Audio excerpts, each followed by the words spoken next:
Assalamualaikum warahmatullahi wabarakatuh. Selamat datang pada perkuliahan pertemuan ketiga dari mata kuliah Teknologi Kimia Hasil Hutan dan Perkebunan. Minggu ini kita akan mempelajari materi yang kedua, yaitu tentang kelapa sawit. Pada pertemuan kali ini kita akan mempelajari beberapa materi mengenai pengolahan kelapa sawit. Yang pertama dari karakteristik morfologi dari pohon kelapa sawit, kemudian buahnya. Dan yang kedua adalah bagaimana kita mengolah tandan kelapa sawit menjadi minyak kelapa sawit. Dan yang ketiga adalah berbagai olahan minyak kelapa sawit menjadi produk-produk kimia yang disebut sebagai oleochemicals. Dan yang terakhir adalah salah satu produk turunan dari minyak kelapa sawit yang cukup penting untuk kehidupan sehari-hari saat ini, yaitu biodiesel. Dimana saat ini minyak diesel yang diproduksi oleh Pertamina mengandung 20% biodiesel. Baik, mari kita mulai materi hari ini. Nah, saya yakin teman-teman semua sudah tahu bahwa Indonesia ini adalah produsen kelapa sawit terbesar di dunia, disusul oleh Malaysia dan Thailand. Jadi negara-negara di Southeast Asia, di ASEAN ini adalah produsen terbesar kelapa sawit, di mana Indonesia mendominasi hampir 40% produksi dunia dan menguasai produksi global sebesar 58%. Jadi bisa kita bilang bahwa di dunia ini negara-negara lain sangat bergantung pada produksi minyak kelapa sawit yang ada di Indonesia.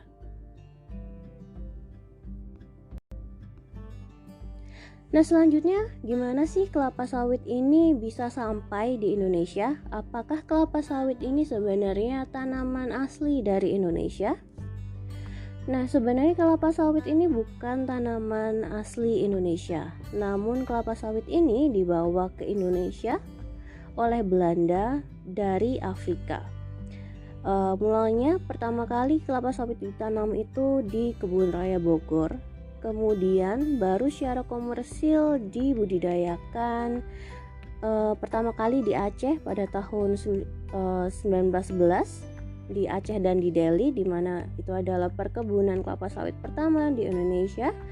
Dan saat ini Indonesia memiliki luas area perkebunan kelapa sawit terbesar di Pulau Sumatera dan di Kalimantan, dengan luasan yang paling besar di Indonesia di Sumatera Selatan.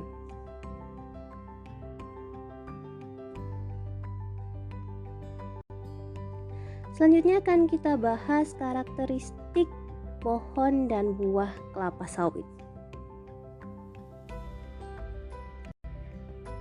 Tanaman kelapa sawit kalau sudah dewasa, sudah besar, dia sama seperti pohon kelapa, dia memiliki batang tunggal dan dapat tumbuh hingga ketinggiannya mencapai 15-18 meter, dan itu di perkebunan. Tetapi kalau tumbuh liar dia bisa mencapai 30 meter. Daunnya menyirip seperti pohon kelapa, panjangnya mencapai 3-5 meter. Buahnya itu tidak sendiri-sendiri, tetapi dia ada di dalam sebuah tandan yang besar. Dan dalam 1 tahun pohon kelapa sawit dapat menghasilkan tandan sekitar 20-25 tandan per tahun. Jadi mula-mula produksi tandan kelapa sawit itu di tahun-tahun awal produktif itu hanya kecil tandannya, sekitar 3-6 kilo.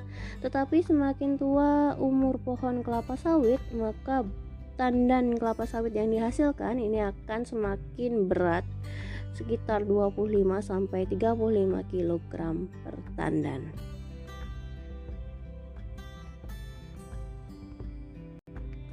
Sekarang kita bahas morfologi kelapa sawit dari akar, batang, dan daunnya. Jadi, pohon kelapa sawit memiliki akar serabut, kemudian batang monokotil atau tidak memiliki kambium dan juga tidak bercabang. Jadi ketika masih tumbuh tunasnya, batangnya akan ditutupi oleh pelepah-pelepah daun, dan itu tidak akan dipangkas sampai tahun ketiga, sehingga kalau teman-teman lihat di video-video perkebunan kelapa sawit, teman-teman akan melihat pohon kelapa sawit itu terlihat sangat besar, dan itu karena tertutup oleh potongan-potongan pelepahnya. Jadi batangnya ini diselimuti oleh pangkal pelepah daun tua. Kemudian setelah 15 tahun baru pelepah tua ini akan rontok sehingga terlihat batangnya.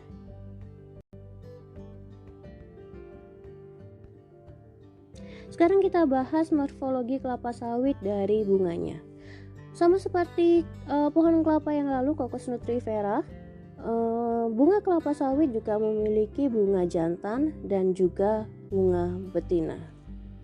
Jadi ada dua tandan bunga jantan dan tandan bunga betina.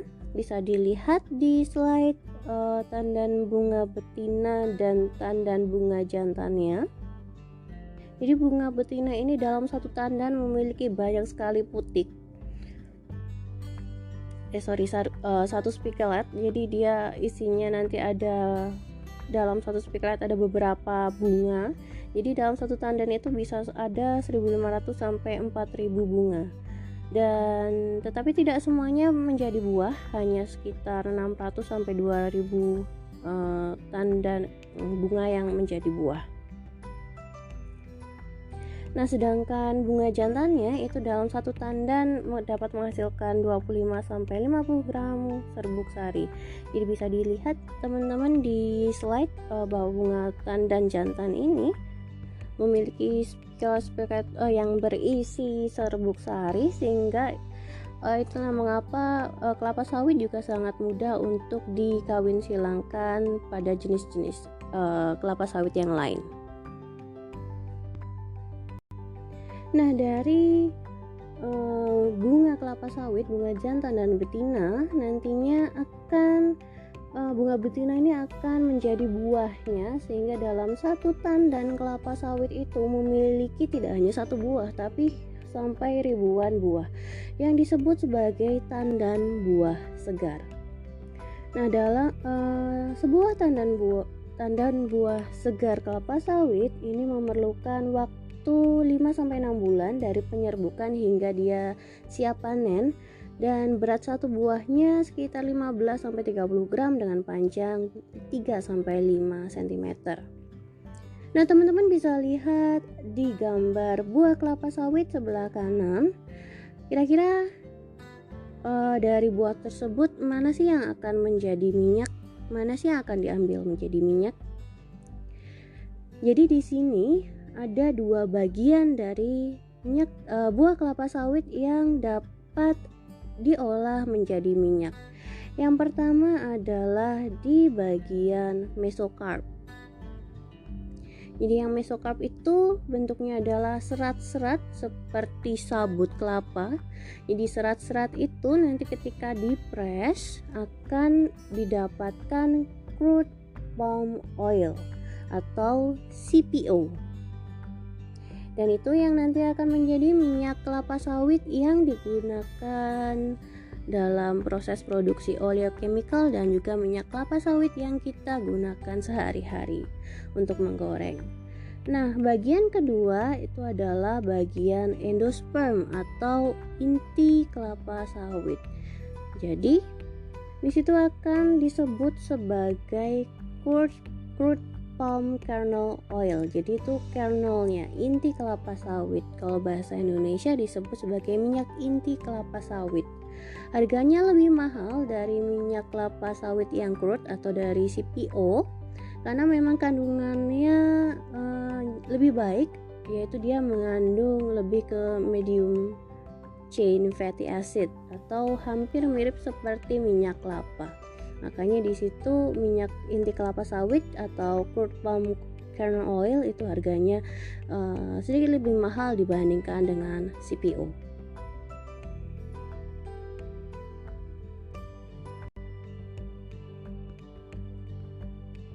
Selanjutnya, klasifikasi kelapa sawit. Jadi, kelapa sawit juga memiliki berbagai jenisnya yang dibedakan berdasarkan warna kulit buahnya. Kalau tadi dari gambar sebelumnya kulit buahnya warnanya orange atau merah, nah ada juga warna-warna lain. Dan yang kedua, klasifikasi kelapa sawit juga dilihat dari ketebalan daging buahnya. Mari kita lihat pada slide selanjutnya. Kita lihat klasifikasi kelapa sawit yang pertama berdasarkan warna kulit buahnya. Jadi berdasarkan warna kulit buahnya ada 3 jenis kelapa sawit. Yang pertama adalah nigrescens, yang kedua adalah virescens, dan yang ketiga adalah albescens. Yang pertama nigrescens bisa kalian lihat warnanya lebih ke ungu atau ke violet. Jadi warnanya di sini nigrescens warnanya violet sampai hitam ketika muda, kemudian ketika dia sudah mulai tua warnanya akan berubah menjadi merah kuning atau orange. Dan di sini warnanya menjadi merah kuning ini karena dia mengandung beta karoten yang tinggi. Jenis yang kedua virescens, di sini warnanya hijau. Itu ketika buah mudanya, tetapi ketika dia sudah matang akan berubah menjadi jingga kemerahan, tetapi ujungnya masih ada warna hijaunya. Yang ketiga albescens, ini buah mudanya warnanya putih dan pucat karena tidak memiliki kandungan beta karoten yang rendah, tetapi setelah matang dia akan berubah menjadi kuning dengan ujungnya ungu kehitaman. Jadi ini adalah 3 jenis kelapa sawit berdasarkan kulit buahnya. Selanjutnya adalah klasifikasi jenis kelapa sawit berdasarkan ketebalan daging buahnya. Ini adalah yang paling penting dalam proses pengembangbiakan berbagai jenis kelapa sawit karena ini akan menentukan berapa banyak rendemen dari minyak yang akan didapatkan nanti. Jadi ada 3 jenis, yaitu Dura, Pisifera, dan Tenera. Yang pertama jenis Dura, ini cangkang buahnya itu tebal sekitar 6-8 mm dan mesokarp dan terhadap buahnya. Jadi di sini buahnya intinya itu besar, sekitar 65% dari buah. Jadi kernelnya ini besar, tetapi kandungan minyaknya atau rendemen minyaknya itu cukup rendah, sekitar 17% sampai 19%. Jenis kelapa sawit yang kedua adalah Pisifera. Jadi pada kelapa sawit Pisifera ini tidak memiliki cangkang dan kernelnya kecil, kemudian lapisan fibernya tipis, dan dia memiliki mesokarpnya sangat banyak dan kadar minyaknya tinggi. Tetapi sayangnya di sini betinanya atau bunga betinanya tadi kebanyakan steril atau tidak bisa menghasilkan buah. Jadi yang jenis yang kedua ini Pisifera ini sangat cocok untuk menghasilkan CPO karena memang lapisan fiber si mesokarpnya ini banyak sehingga kandungan minyaknya yang ada di mesokarp atau yang akan menjadi CPO ini akan sangat besar. Tetapi memang sayangnya sulit dikembangbiakkan karena bunga betinanya steril.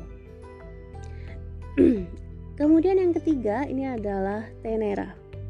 Tenera ini kernelnya kecil, ukurannya sedang dengan cangkang yang lebih tipis dibandingkan Dura, di mana di Dura itu cangkangnya sangat tebal, tetapi bunga betinanya tetap fertil dan dia juga proporsi mesokarpnya tinggi, kadar minyaknya juga cukup tinggi 22-25%. Nah, dari ketiga jenis kelapa sawit ini makanya akan banyak persilangan-persilangan sehingga akan dihasilkan buah tandan kelapa sawit yang tandannya besar, buahnya banyak, kemudian juga rendemen minyaknya ini juga banyak.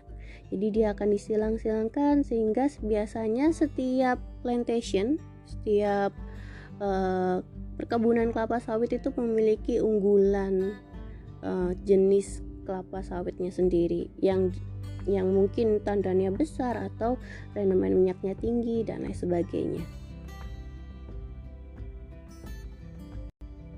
Nah, selanjutnya bagaimana sih kita mengolah dari tandan kelapa sawit segar atau fresh fruit bunch FFB? Jadi di sini proses pertama adalah harvesting. Jadi akan dipanen si tandan sawit segar ini. Kemudian akan masuk ke tahap selanjutnya, yaitu proses ekstraksi, di mana di situ akan didapatkan CPO dari mesokarpnya atau dari serat-serat luarnya itu. Sedangkan yang kedua akan didapatkan crude palm kernel oil atau minyak inti kelapa sawit dari inti kelapa sawit yang warnanya putih di tengah. Kemudian masing-masing dari minyak tersebut akan diolah melalui proses refinasi. Ya, akan menjadi RBD, refined bleach and deodorized palm oil. Sedangkan yang bawah akan menjadi palm kernel oil. Kemudian bisa diolah menjadi olein dan stearin, dan semuanya ini hasil dari proses refinasi minyak kelapa sawit ini akan menjadi berbagai produk makanan, oleochemical, biodiesel, dan lain sebagainya. Jadi ini adalah secara garis besar proses pengolahan yang ada di minyak kelapa sawit. Jadi yang pertama dari buahnya, kemudian akan diekstraksi, kemudian akan diproses refinasi sehingga akan menghasilkan minyak kelapa sawit, baru kemudian akan diproses lebih lanjut menjadi berbagai produk.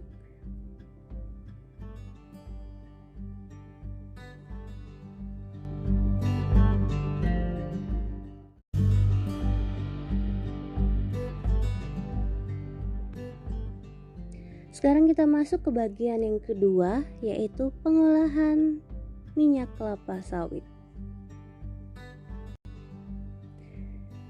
Proses pengolahan minyak kelapa sawit yang pertama dimulai dari proses pemanenannya terlebih dahulu. Jadi yang pertama, tandan buah segar kelapa sawit ini dipotong dari pohonnya, kemudian biasanya kalau di plantation besar dia akan dibawa menggunakan alat besar dan akan dialirkan melalui sungai-sungai menuju ke mill atau menuju ke pabriknya. Nah, jadi bagaimana sawit menjadi CPO dan PKO atau crude palm oil dan palm kernel oil? Jadi yang pertama, benih kelapa sawit ditanam di area pembibitan sampai 12 bulan. Kemudian setelah 12 bulan ditanam di kebun. Kemudian setelah 30 bulan tanaman sudah siap dipanen. Dan tandan buah segar yang dipanen itu akan masuk ke pabrik dengan disterilkan terlebih dahulu melalui proses perebusan dan terlepas dari cangkangnya. Nanti sisanya tandan buah kosongnya itu dapat diolah menjadi berbagai produk lain, bisa jadi serat atau pupuk organik. Nah, setelah buah kelapa sawit ini sudah terlepas dari cangkangnya dan sudah disterilkan, maka proses yang selanjutnya akan diperas untuk diambil minyak sawit mentahnya CPO. Kemudian biji sawitnya akan dipecah dan kernelnya atau intinya tadi akan diperas untuk diambil minyak inti sawitnya atau PKO. Setelah itu kedua minyak ini, minyak CPO dan PKO, akan diolah secara terpisah Pada proses refinery akan dibersihkan, kemudian dihilangkan baunya, dihilangkan warnanya, dan kemudian diproses lebih lanjut menjadi minyak sawit mentah atau CPO, menjadi minyak goreng, margarin, biodiesel, atau diolah lebih lanjut menjadi sabun. Dan minyak inti kelapa sawit atau palm kernel oil akan diolah umumnya menjadi produk kosmetik dan produk obat-obatan. Berikut adalah bagan proses pengolahan CPO dan PKO. Jadi dari fresh fruit bunch atau tandan buah segar akan diproses sterilisasi. Jadi ini adalah tahapan persiapan bahan bakunya, disterilisasi, kemudian di stripping atau diambil buahnya dari cangkangnya, kemudian akan didapat buahnya. Nanti dari buahnya akan masuk ke proses digestion, yang sudah masuk ke proses oil extraction atau proses pengambilan minyak, kemudian akan dipress sehingga akan minyak dari mesokarpnya akan keluar menjadi crude palm oil, sedangkan dia akan nanti terpisah, akan didapatkan sisa kernelnya. Kernel nanti akan menjadi PKO, sedangkan crude oil nanti tetap akan diproses melalui proses settling, penghilangan lumpur, kemudian sentrifugasi, sehingga akan didapatkan crude palm oil yang siap untuk didistribusikan. Sedangkan untuk palm kernel oil itu nanti biji kernelnya kelapa sawit akan dikeringkan, kemudian di-crack, dibuka, baru diekstraksi, baru nanti akan didapatkan minyak kernel oil, palm kernel oil.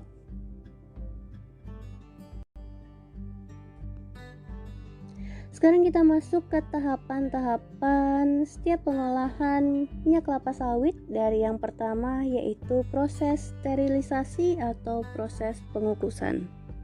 Jadi tandan buah segar kelapa sawit ini akan dimasukkan ke dalam sterilizer dengan pemanasnya adalah steam selama 90-110 menit dengan tujuan untuk mempermudah pelepasan buah dari tandan.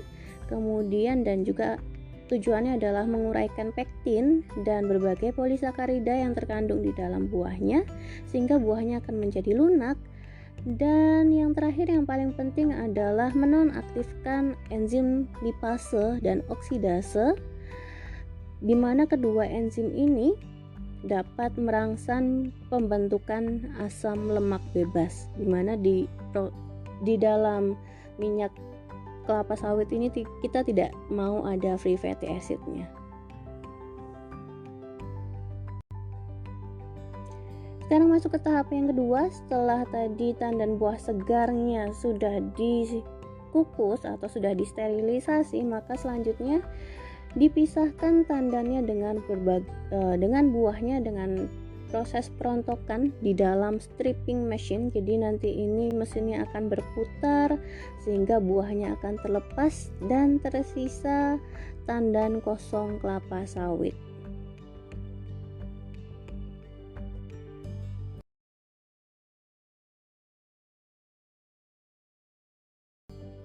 Tahapan yang ketiga, setelah buahnya sudah terlepas, maka akan masuk ke proses digestion atau pelumatan.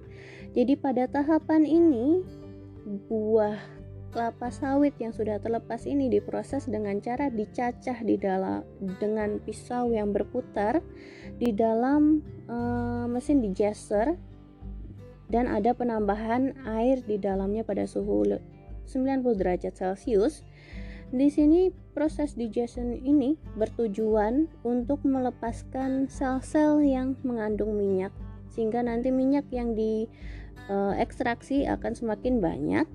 Kemudian juga menghancurkan dinding sel yang mengandung minyak di dalam pulpnya dan menurunkan kekentalan minyak, sehingga nanti akan lebih mudah diekstraksi.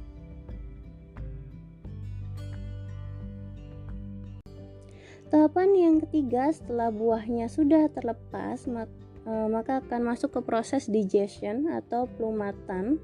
Jadi pada tahapan ini buah kelapa sawit yang sudah terlepas ini diproses dengan cara dicacah dengan pisau yang berputar di dalam mesin digester, dan ada penambahan air di dalamnya pada suhu 90 derajat Celcius. Di sini proses digestion ini bertujuan untuk melepaskan sel-sel yang mengandung minyak, sehingga nanti minyak yang diekstraksi akan semakin banyak. Kemudian juga menghancurkan dinding sel yang mengandung minyak di dalam pulpnya dan menurunkan kekentalan minyak, sehingga nanti akan lebih mudah diekstraksi.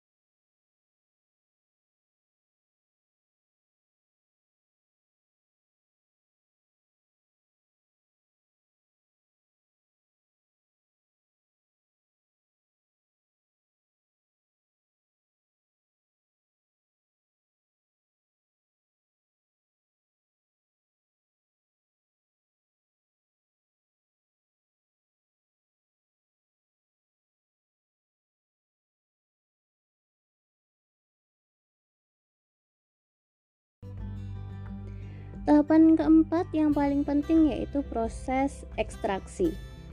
Jadi proses ekstraksi ini adalah proses pemerasan atau diperas secara mekanis untuk mendapatkan minyaknya dengan penambahan air pada suhu 95 derajat Celcius dan tekanan hidrolik.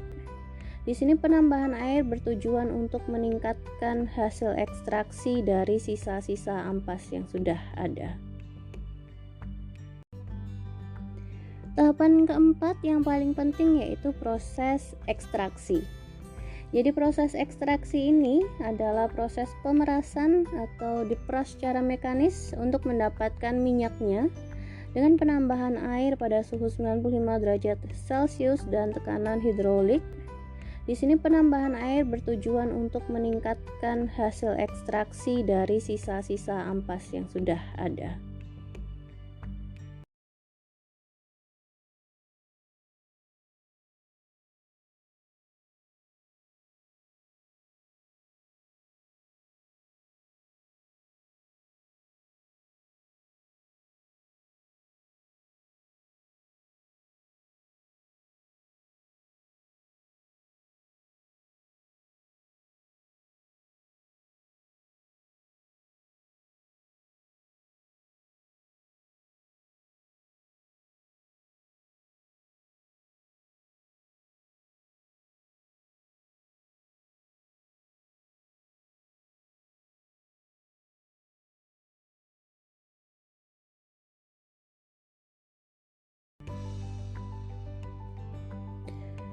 Tahapan yang terakhir adalah klarifikasi dan drying. Jadi di sini proses pembersihan hasil ekstraksi minyak kelapa sawit yang telah diekstraksi tadi.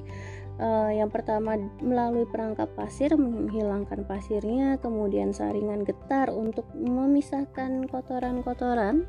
Kemudian selanjutnya di centrifuge untuk menghilangkan lumpur yang tidak bisa terpisah di saringan getar sebelumnya. Kemudian masuk ke dekanter, biasanya untuk menghilangkan air, dan masuk ke pengeringan hampa sehingga tidak merusak kandungan yang ada di crude palm oil. Setelah proses ini maka akan dihasilkan crude palm oil. Jadi di sini masih akan dihasilkan minyak kelapa sawit yang warnanya itu masih merah. Jadi masih belum layak untuk dijual sebagai minyak goreng. Jadi masih ada proses selanjutnya dari crude palm oil untuk menjadi minyak goreng yang sering kita gunakan sehari-hari.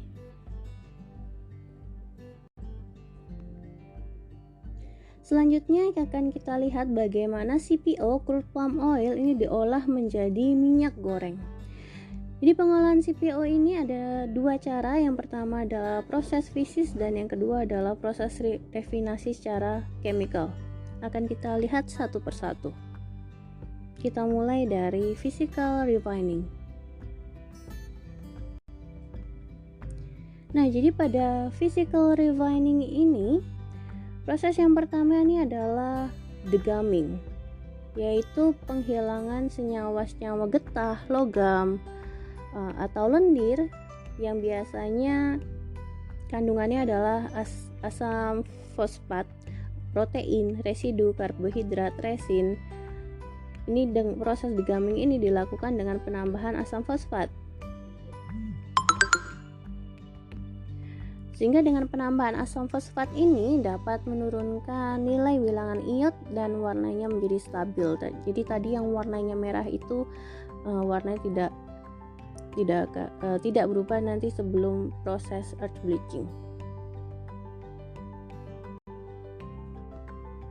Nah, selanjutnya kita lihat pada proses chemical refining. Jadi pada proses chemical refining, kalau yang tadi ditambahkan asam fosfat untuk menghilangkan kotoran tetapi tidak menghilangkan free fatty acid.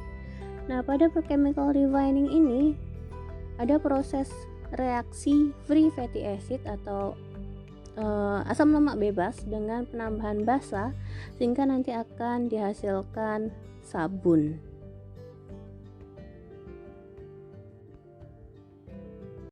Jadi itu perbedaan dari kedua proses itu hanya pada proses awalnya degumming dan juga alkali neutralizing.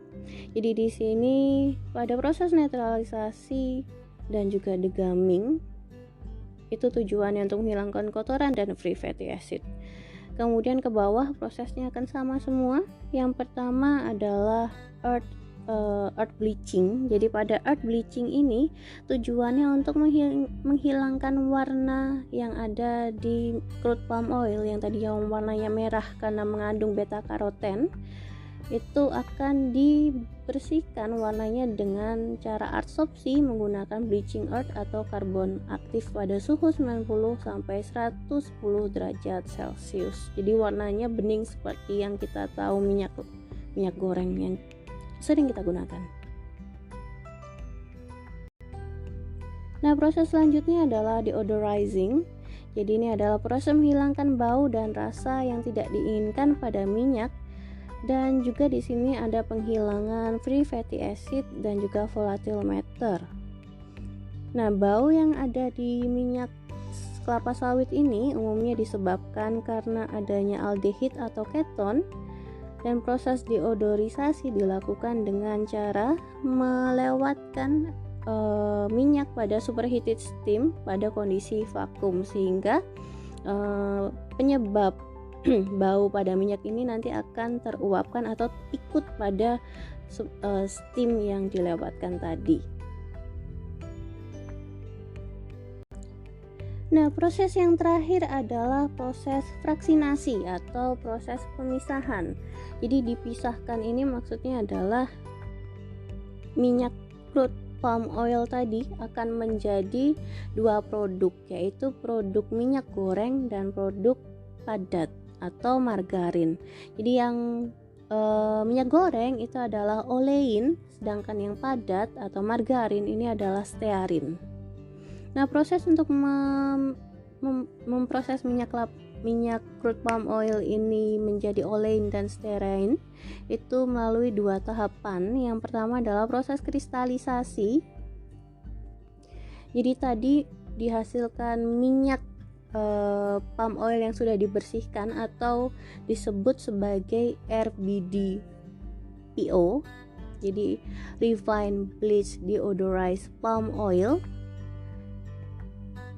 Ini akan masuk ke proses kristalisasi dengan cara dipanaskan pada titik leburnya, kemudian akan didinginkan perlahan sampai nanti akan terbentuk butiran kristal. Dan kemudian setelah terbentuk kristal akan difiltrasi, dipisahkan.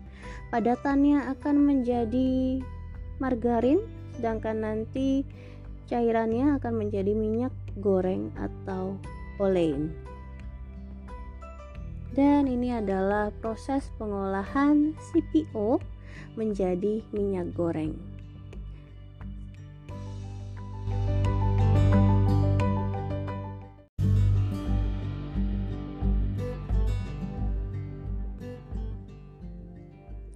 Sekarang kita masuk ke bagian yang ketiga, yaitu oleochemicals dari produk turunan kelapa sawit.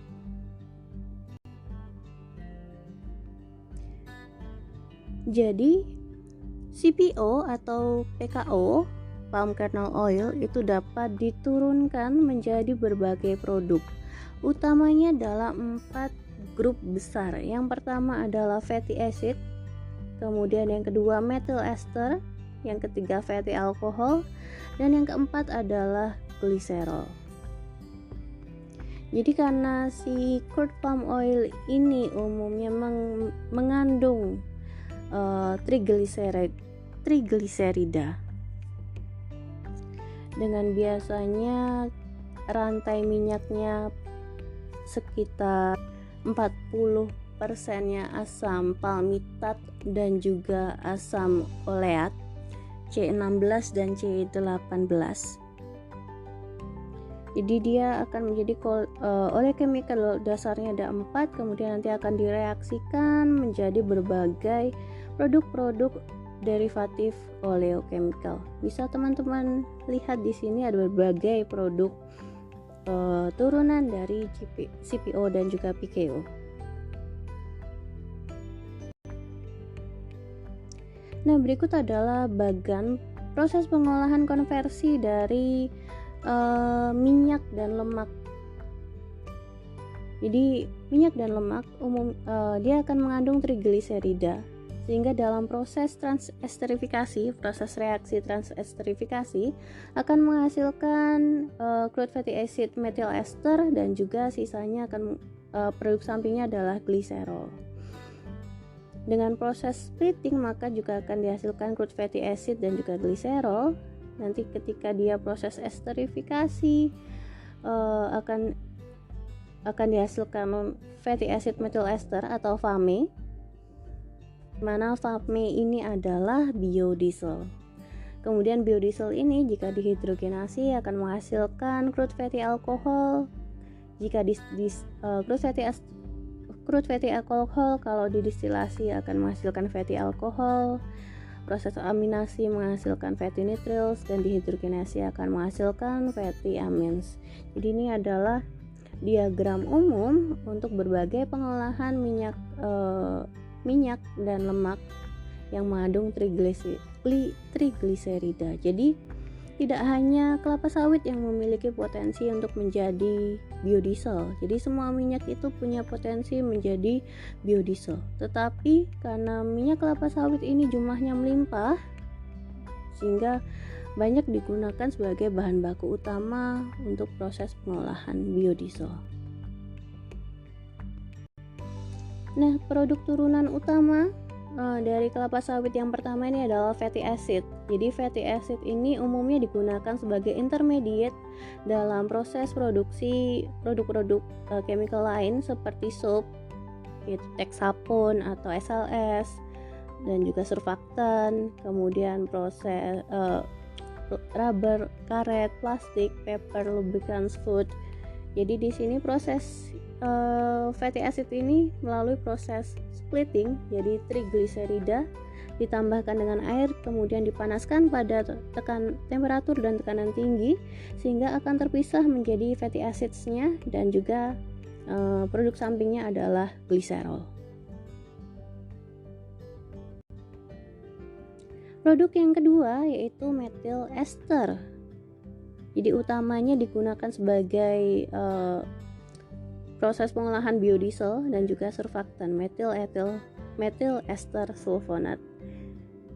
Jadi proses di sini fatty acid akan diubah menjadi fatty ester dengan proses esterifikasi atau ditambahkan dengan alkohol pada temperatur, tekanan, dan penambahan katalis hingga didapatkan fatty ester dan juga air.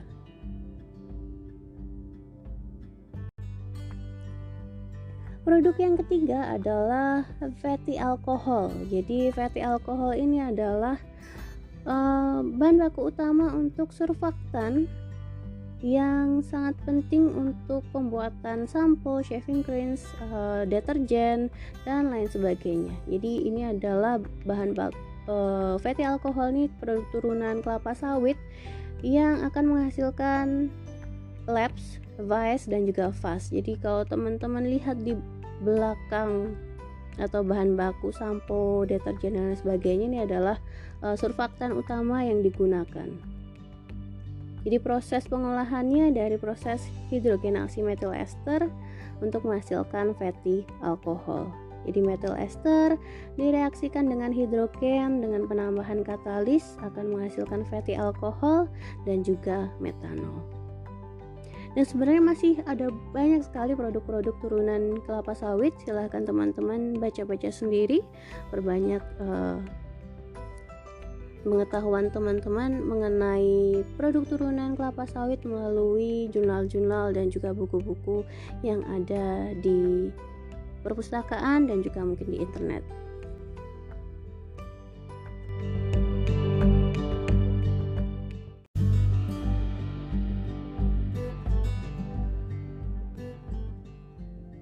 Dan sekarang kita masuk ke bagian terakhir dari proses pengolahan kelapa sawit, yaitu pengolahan minyak kelapa sawit menjadi biodiesel. Nah, biodiesel ini adalah disebut sebagai ethyl ester atau fatty acid atau FAMES tadi yang sudah kita bahas sebelumnya. Jadi di sini, nah biodiesel ini adalah FAME atau jadi biodiesel ini adalah campuran metil atau ethyl ester atau disebut sebagai FAME, fatty acid methyl ester. Nah, kenapa sih biodiesel ini digunakan sebagai campuran yang ada di solar atau di sekarang campuran di Indonesia itu sekitar 20%, karena di biodiesel ini mengandung gugus ester, di mana ester ini akan meningkatkan oksigen konten di dalam campuran solar dan biodiesel ini, sehingga akan meningkatkan proses pembakaran di dalam mesin.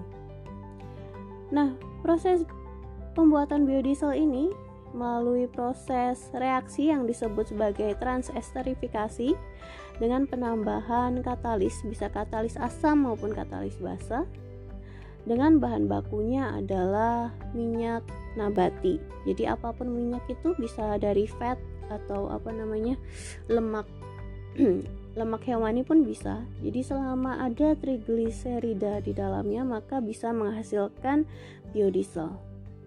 Dan proses reaksinya akan melibatkan alkohol, bisa menggunakan metanol atau etanol.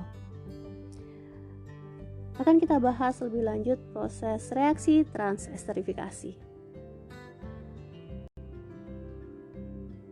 Nah, jadi reaksi untuk menghasilkan biodiesel ini disebut sebagai reaksi transesterifikasi, di mana proses ini memerlukan bahan baku berupa minyak sawit yang bebas free fatty acid atau asam lemak bebas dan juga tidak ada air.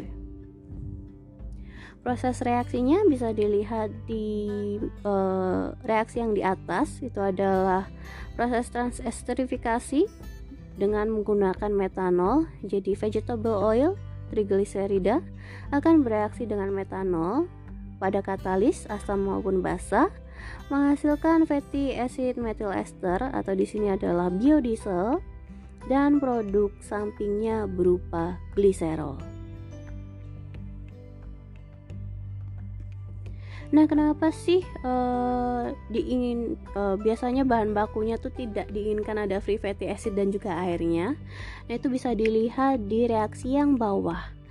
Pada reaksi yang sebelah kiri itu adalah reaksi trigliserida dengan penambahan air dan ada katalisnya. Jadi akan bereaksi hidrolisis. Jadi akan bereaksi hidrolisis menghasilkan digliserida dan juga fatty acid. Jadi akan terbentuk asam lemak bebas ketika ada air. Nah, fatty acid sendiri juga akan mengganggu proses transesterifikasi karena umumnya proses transesterifikasi ini menggunakan katalis basa, KOH ataupun NaOH. Nah, dimana kalau ada free fatty acid ketemu dengan basa, maka akan menghasilkan sabun, sehingga ini akan mengganggu proses reaksi transesterifikasi karena terbentuk sabun di dalamnya. Sehingga ini kenapa free fatty acid dan juga air itu tidak diinginkan di dalam proses transesterifikasi. Selanjutnya akan kita bahas mengenai proses pengolahan minyak kelapa sawit menjadi biodiesel. Kita lihat pada bagian yang sebelah kiri, jadi oil and fats akan diproses pretreatment terlebih dahulu untuk menghilangkan free fatty acid dan juga airnya, sehingga baru masuk ke proses transesterifikasi dengan penambahan metanol dan juga katalis. Kemudian setelah proses transesterifikasi akan dihasilkan FAME dan juga atau biodiesel dan juga gliserol, sehingga di situ akan dipisahkan gliserolnya. Setelah dipisahkan gliserol dan juga sisa bahan baku melalui proses distilasi yang ke bawah itu akan didapatkan gliserol, sedangkan metanol sisa akan kembali ke proses transesterifikasi. Sedangkan biodiesel yang sudah dihasilkan akan masuk ke proses netralisasi untuk menghilangkan katalis sisanya, karena tadi digunakan katalis asam maupun basa. Kalau di sini digunakan katalis basah sehingga ditambahkan asid, hingga akan dihasilkan salt. Kemudian setelah proses netralisasi sudah tidak ada katalis sisanya, maka akan masuk ke proses washing and drying dan akan dihasilkan biodiesel.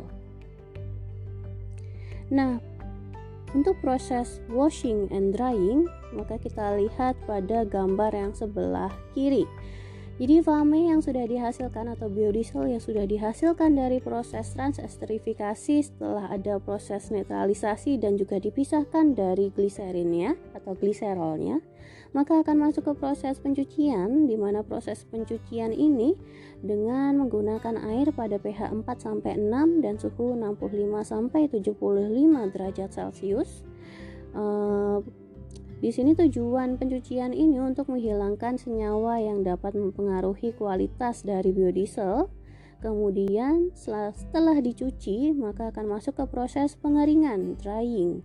Jadi di sini untuk menghilangkan komponen airnya akan dipanaskan pada suhu 130 derajat Celcius selama 10 menit. Kemudian tahapan yang terakhir adalah proses filtrasi, di mana pada tahapan filtrasi ini akan biodiesel yang sudah dihasilkan akan melalui penyaringan mekanis untuk menghilangkan partikel pengotornya, sehingga akan didapatkan produk akhir biodiesel yang sudah siap untuk digunakan. Dan itulah proses pengolahan minyak kelapa sawit atau minyak nabati menjadi biodiesel. Nah, kita sampai di akhir pertemuan. Jadi itu adalah materi hari ini. Kita sudah bahas dari karakteristik atau morfologi dari kelapa sawit, berbagai jenis-jenis kelapa sawit, dan juga karakteristik dari buah kelapa sawit. Kemudian yang kedua, kita sudah membahas proses pengolahan minyak kelapa sawit dari buahnya, dari buah dan juga kemudian dari kernelnya, sehingga menjadi crude palm oil dan juga palm kernel oil. Kemudian kita juga sudah bahas bagaimana dari CPO menjadi minyak goreng dan juga margarin.